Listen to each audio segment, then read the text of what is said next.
Hey guys, Sean here and welcome to the F1 Word. So we now officially have half of the grid launched for 2018 following the reveal of Renault's RS18 this afternoon. In this video, I'm going to give my initial impressions of the car and talk about anything of interest that I have spotted, but don't worry, we'll go into more detail during tomorrow night's live stream and we'll also analyse the Sauber and the Red Bull.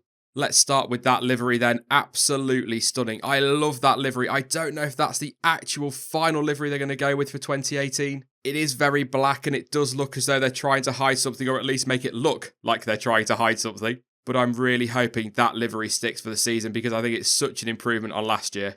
However, at first glance, not a lot appears to have changed. Yes, I know there's a halo on there, and yes, I know there isn't a shark fin anymore, but pretty much everywhere else on that car looks almost identical to the 2017 Renault. I mean, maybe they're sandbagging. Maybe we'll get a lot more on that car when it comes to testing and when we get to Australia. But if that's all they've got to offer in terms of aero, I really hope that money's been spent on developing a better engine, because if not, they could be in real trouble. When you look at the budget they have compared to Alfa Sauber and then put their new cars side by side, in a sense it's almost inexcusable that Renault haven't put something a little bit more interesting on that car. However, like I say, it's pre-season, we've got another week or another half a week until testing. They don't want to give away too much, so they may well just be sandbagging, and I really hope they are.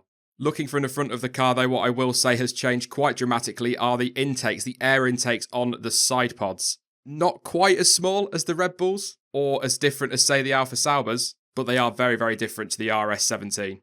The halo for me looks better in black than it would in yellow, but it still seems to stick out like a sore thumb on that car. Whether that's because that's all we can really focus on because so little else has changed, I don't know, but it just seems to stick out a lot more.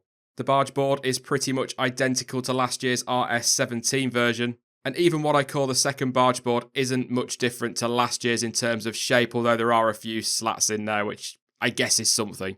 The airbox on the RS18 does look very different to that of the 17, however, that's really not anything to get too excited about.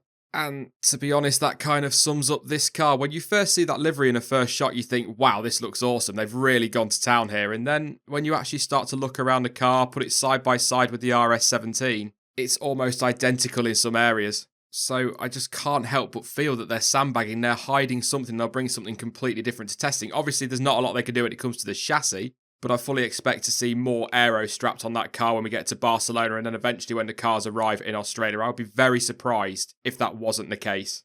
There is a little bit of me that wonders if I'm a little bit underwhelmed because of how good the Sauber looked this morning. As I said earlier, with the difference in budget, I expected Renault to bring a lot more to the table and they really haven't. And again, maybe all of that money that could have been spent on the chassis has gone into the engine, which is going to bode well for teams like Red Bull and McLaren, and of course for the Works team as well.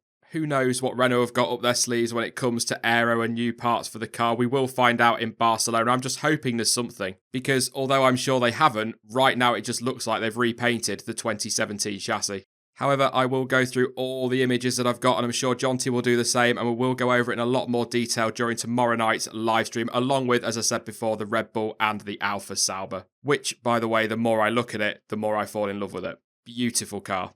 They are just my opinions as ever, but what do you think about the new RS18? Let me know your thoughts in the comment section down below. I will be back tomorrow night at 7 PM UK time with Jonty and TK to go over all of these cars in a lot more detail. And if you can't make the stream, don't worry, the video will be uploaded straight away to YouTube, and I will put timestamps in the description in the comments as well so that you can sort of skip to the car that you want to see. In the meantime, though, you can follow me on social media. Links to Twitter, Facebook and Discord are all in the description down below. But as ever, thank you for watching. I've been Sean, this has been the F1 Word, and until next time, goodbye.